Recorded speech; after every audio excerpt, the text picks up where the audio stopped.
Rosenberg, what are we doing? Who are these? You've added the white quota in the room has went up like almost 75%. Like it got crazy. Okay, so Hip Hop Mike actually put me onto this movie. He's like, yo, you got to watch this movie called Undecided on Netflix. And I checked it out.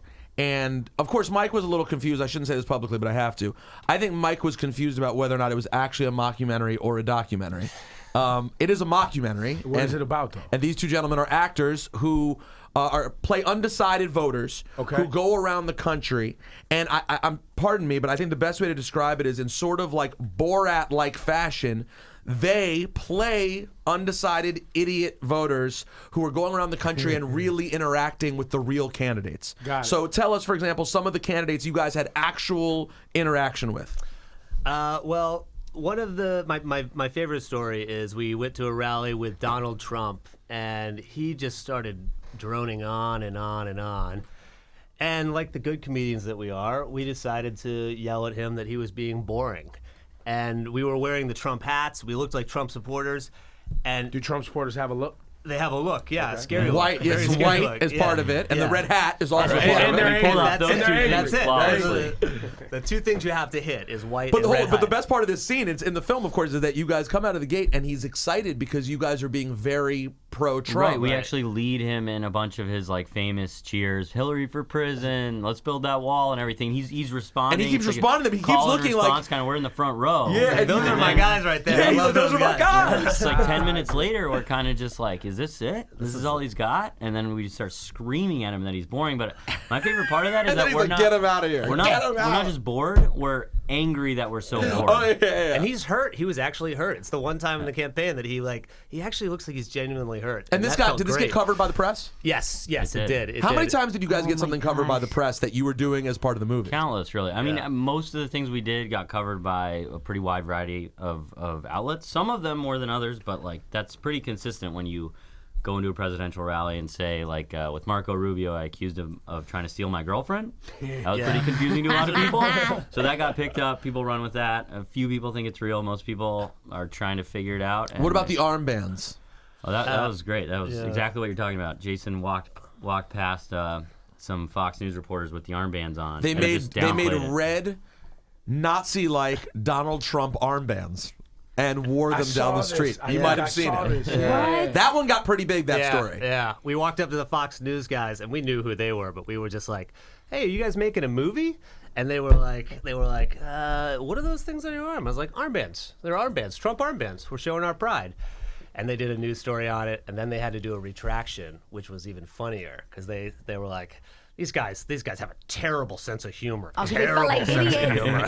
Talk about being seat fillers, and how many times you guys get kicked out of rooms? Well, we were seat fillers for Jeb Bush in the movie, and then it became his reality.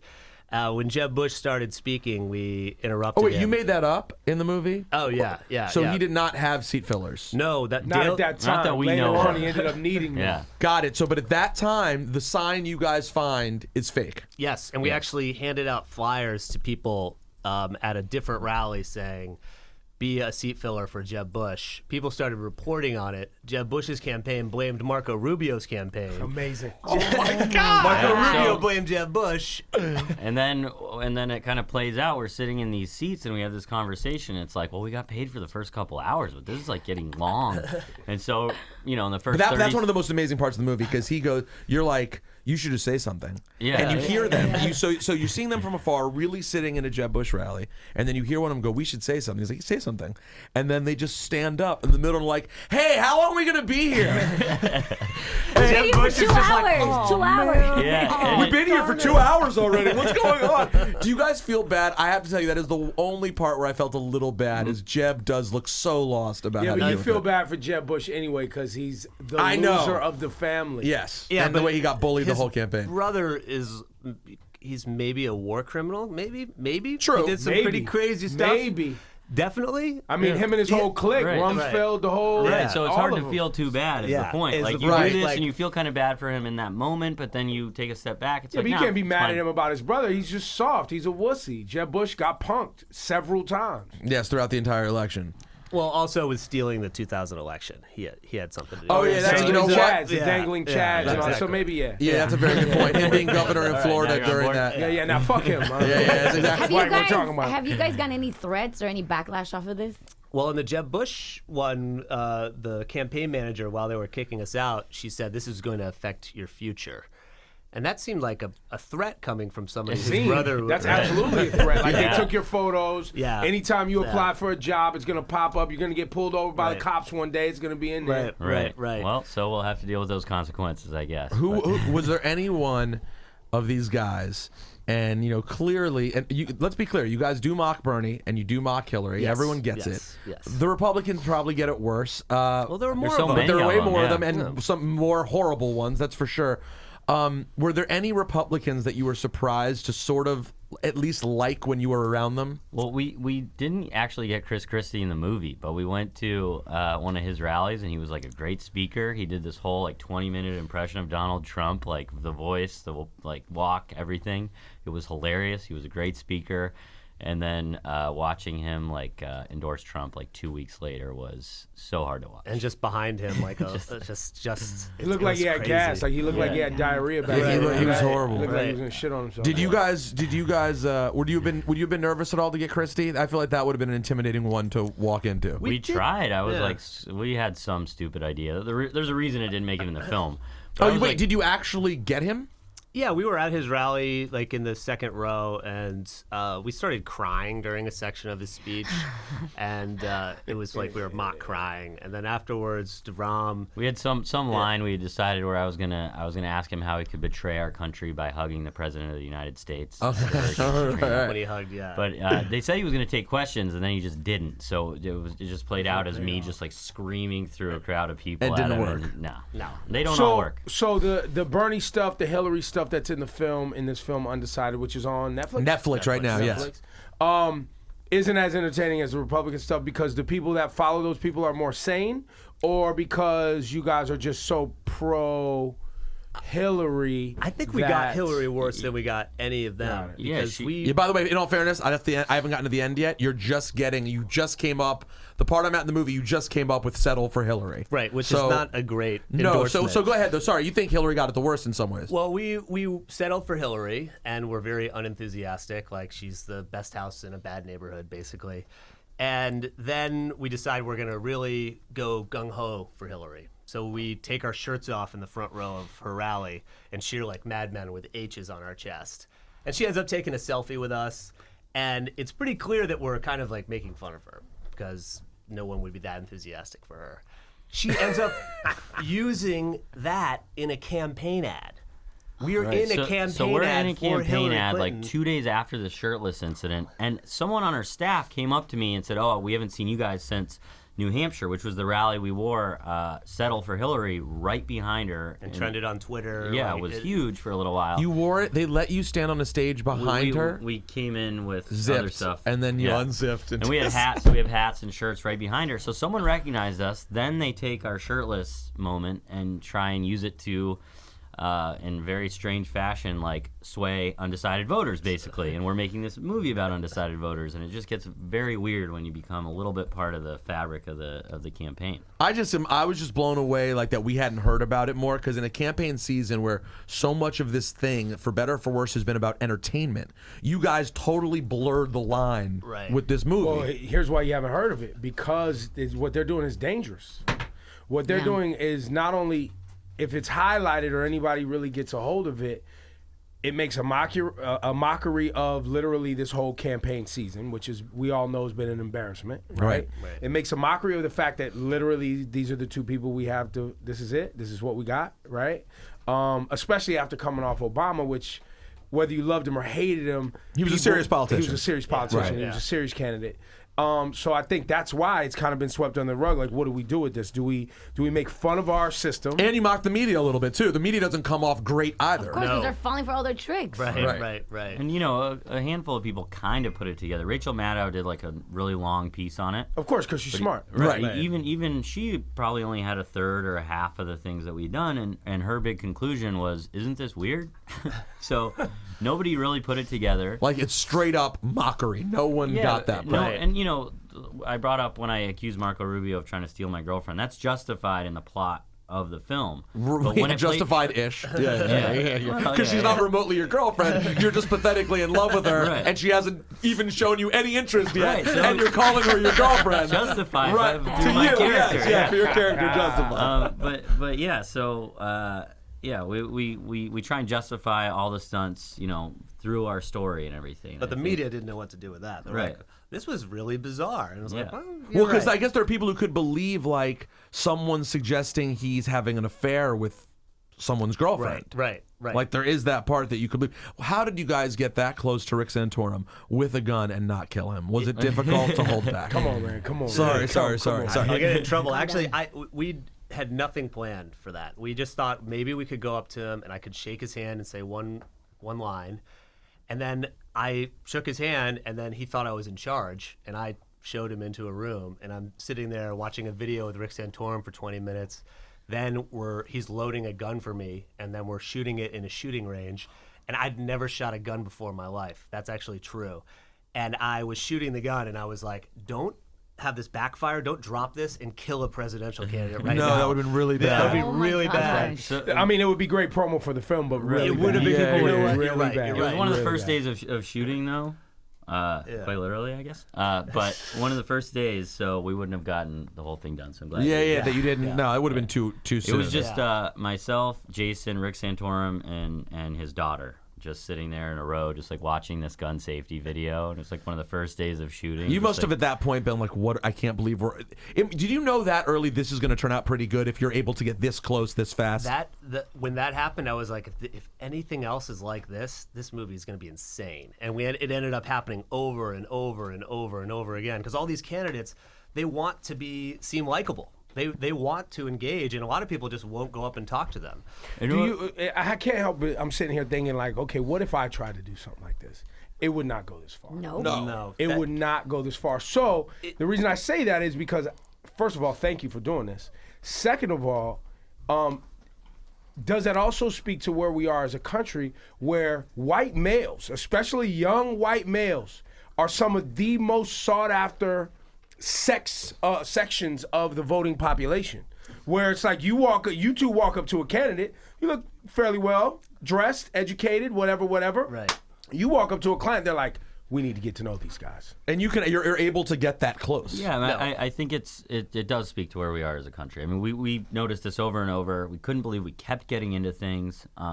There's a moment where I walk on stage with Ted Cruz, and I'm walking behind his behind one security person and in front of another, and someone tries to stop me, and I just point at a clipboard I'm holding, and I'm like, oh, okay. And then I just walk on stage with him, and I like put my hand on his shoulder, and we like stand there for a little while. And I'm telling you. yeah. Yes, it's white privilege. No, It is white for privilege. sure. There's Really? There's no other way to. I'm glad you say pointed it. that out, bro, because it's ridiculous. Think about it. If a 6'2" Bearded black dude walked up tried and to was do- like, I they'd be want to like, stand on stage no. with Ted Cruz. It's impossible. With a clipboard. It's on a clipboard. Imagine like- if Shawnee did it, they would have canceled the whole rally. I would be arrested. That's so crazy, guys. Congratulations! It is. I'm giving this like as full an endorsement as I can. If you're around this weekend and you're chilling, just go watch this movie. So was the catalyst for doing this kind of where we started the conversation, which is that these are the candidates. I can't believe that these are the candidates. I can't believe this country that we all revere and love. This is what it's come to, literally this kind. And you guys were like, we got to do something with this because we've never seen something this crazy that people can remember, right? Yeah. You've never had this much, I guess,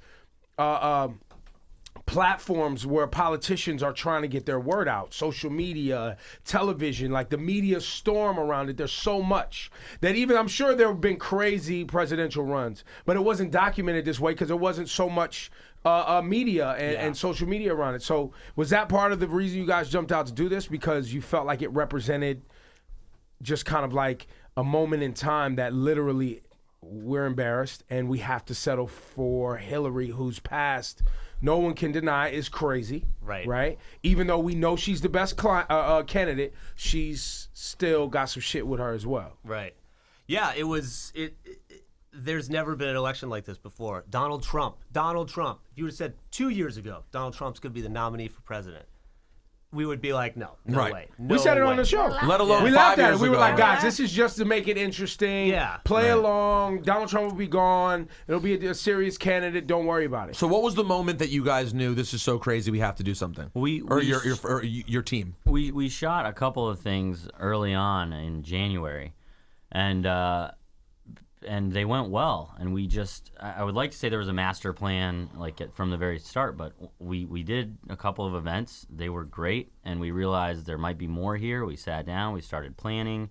We had to change, a million things along the way. So it was kind of like, that bigger idea of, I can't believe this is what we have as far as candidates. Let's do something with it. But also it started off as a much smaller thing, and it kind of grew. And we didn't know it was going to be where it is now. And we didn't know that the divide in the country was going to become this deep throughout this whole thing. So in a weird way, it's documenting it from the very beginning. You're seeing it goes from almost a pseudo-normal presidential campaign with Donald Trump there to maybe the craziest thing that we've ever been a part of as a country. And I don't know. I'm a little scared to see what happens on Election Day, but I'm hoping it all works out. But I don't know. I think he created such a divide in this country, though, that you can't recover from it, even if she wins. Right. I still have faith that there is a population in our country that is too intelligent to believe that he is actually, while they may not like Hillary, I do believe that there's a population that just would not allow that to happen. Yeah, there's a lot of people who are going to sit out. Now, granted, I don't respect that either, but there are a lot of Republicans that I know, that I meet, who will just not vote at all. Right. And I think as a result, the people Which is ridiculous, by the way. No, it's ridiculous that they can't push it aside. I really do believe that if the liberal candidate, if Trump had been a liberal, which, by the way, he easily could have decided to do that, knowing his history. He could have went that way. And he was just as bad a candidate who said just as many crazy things. And the option on the other side was, say, a Mitt Romney or a semi-reasonable Republican candidate. I would like to believe that I wouldn't be so biased that I would just vote for Romney and say, well, I'm not voting for a liberal lunatic simply because they're a liberal. And that's what we're asking Republicans to do, right? Now, the problem is they have this deep hatred in history with the Clinton family. A, there's an intrinsic sexism when it comes to Hillary, and B, there's this anti-Clintonism, which is such a huge thing. You wouldn't believe it in these rallies. It's crazy, Anytime right? her name is mentioned, I mean, the boo is just, and it's not just a collective boo. It's like you get these screams of hatred from individuals in the audience. You just can't control it. And it's like, and then we allow ourselves to kind of become the target of that, and people are so ready to jump on it. Anyone punch you? Guys ever get any physical assaults? We at the Mike Pence rally, we filmed something a couple weeks ago. I got tugged pretty hard. We were wearing ponchos, which is a whole nother story. Our whole idea was he should jump ship, so we snuck in there, threw on some ponchos, and we were like, hey, jump ship, you're going down. Think about your political future. Wait, so when the movie ends, how far along were we in this story? How recently was the stuff at the end shot? The Republican convention. Okay. Yeah. So what were you doing at the Pence rally just a couple weeks ago? We were just filming another video. Oh, just doing some other stuff. Now Now you're so you're into addicted. it. We can't stop. On a positive note, I want to say that we went to all these rallies. We went to every single candidate there was, and we would have to wait for a long time at all these for the event. If you want to get close, you got to get there early. And I talked to everyone. And these are supporters for Trump, Ted Cruz, Marco Rubio, Hillary Clinton, Bernie, everybody. There is a divide in the country, but we're all people. We're not that much different. People are angry. Some of them are misguided. Exactly. And there is racism, there is sexism that does exist. But I do think that we can bridge this divide. And we're a little more similar than we are dissimilar, which is something I feel like we kind of a theme of maybe our film a little bit, and also just of something that we found to be the case on the campaign trail. Was this the first time that you guys as adults, I don't know how many times you had traveled the country before creating this, because a lot of people, where are you guys from? I'm from Florida. Colorado. And you both guys moved here? You both live here now? Yeah, we New York. moved there for a while. Had you guys traveled the country before and seen A little bit, but I'd never been to Iowa. I mean, I've never been to the middle of the country. And what was that? Because we live in New York City. I've always lived in a big city in my life. I've never lived in rural America, what I call Walmart USA. Yes. Right. I grew up in Walmart USA, so it was very at home for me. But it's never on display. I mean, even the times I have been through Middle America and all these different places, it's never on display like it is at a campaign event, though. Right. I mean, that's when people are saying, "This is who I am." You're at a Ted Cruz rally in Iowa, and the whole thing is about if we just had a president who would listen to God. And it's the whole thing. Everyone is just so on board with it. Totally different than if you're at an event in LA or New York or anything like that. You really do see the differences. Was that a learning experience for you guys? I mean, yeah, definitely. I mean, you. And how did it make you feel about America in general after this? I mean, you said some positive things, like you feel like we could bridge these divides, but. I mean, America is a big place, and and that's a good thing and a bad thing. But if you've got people that have never left their hometown, and have never had a gay friend, have never had a black friend, and it's a lot easier for them to hate something they don't understand, and then someone they've never met. So if you give a target for somebody and they just don't have the experience, it's going to be easy for them to take the negativity and run. I mean, that's the definition of ignorance. And you could say ignorance as an insult, but if somebody's ignorant, you need to teach them. That's the lesson I took from it, I guess. Yeah, I mean, hard not to agree with that. We ran into all kinds of people from all kinds of places, and yeah, there are big problems. And I think this whole presidential run by Donald Trump has allowed some of those ignorant points of view to gain steam and to be heard. Did you see any of the black people for Trump? Any of the Spanish people Latinos for Trump? Latinos. Yeah, we were outside a Trump rally, which, by the way, if you compare that to like a Bernie or a Hillary rally, outside of Trump rally is a war zone. Bottles breaking, riot cops. Is it really like that? Yeah. Always. We have a little clip of it in our film, but yeah, there was And one. is that Hillary and Bernie's fault? No, I don't think so. I mean, that's Trump's accusation. His accusation is Hillary and Bernie send those people to his rallies to make it Violence. like that. So you're saying it was crazy from jump, like that's just what it was? Yeah. I mean, you have a couple of people protesting, but then you just have all these Trump supporters in their faces, screaming, spitting, lighting off fireworks. It was like Fireworks. At any moment, like it was like something's going to happen, and then a bunch of riot cops come in and everything. But it's it's not a great situation. It doesn't feel not a lot positive is happening there. But you were asking about Latinos for Trump. Yeah, we saw a couple, and of course they were surrounded by a lot of other people disagreeing with what they had to say, but they exist. Wow. Undecided on Netflix. Thanks, Rosenberg. This is interesting. I know. I'm a smart Good guy. call, Wait, which one of you is Davram? Davram. That's me. What kind of name is that? That don't tell anybody. Okay. Means thunder bear in Hebrew. It's an Israeli. So your family's Israeli? Yeah. Well, Jewish, but they not, just not out of Israel. But they just went with an aggressive Hebrew name. Yeah. They wanted the essence, bro. Yeah. Wow. Thunder Bear. My name was Daniel for the first year and a half of my life, and then I don't know. They said they were calling me Davram all the time, which I just did don't they get understand. like from me and religious at some point? No. They just had a moment. Colorado, You're as confused as I am. I'm not gonna have any answers the for middle you. of America. Well, guys, I make come fun on. of some. You're not a religious guy, are you? No. I always make fun of some of my Jewish friends who have like aggressively Jewish names when they're not that religious. Like that was how. Even though, funny thing is, I relate to it because I've often wanted to give my kids aggressively Jewish names when I have them, but I still find it odd when it happens. Every time you say aggressive and Jew together, it just doesn't. How dare you? Yeah, I'm gonna flip this table. Right Yeah, now. we'll do anything. Aggressive, You've man. seen me yell. You saw one. You see what I do sometimes. All right, guys. Undecided on Netflix. Check it out. Thank you so much. Thanks Thanks for for having having us. us. It was a lot of This fun. was great. This was great. Cheers.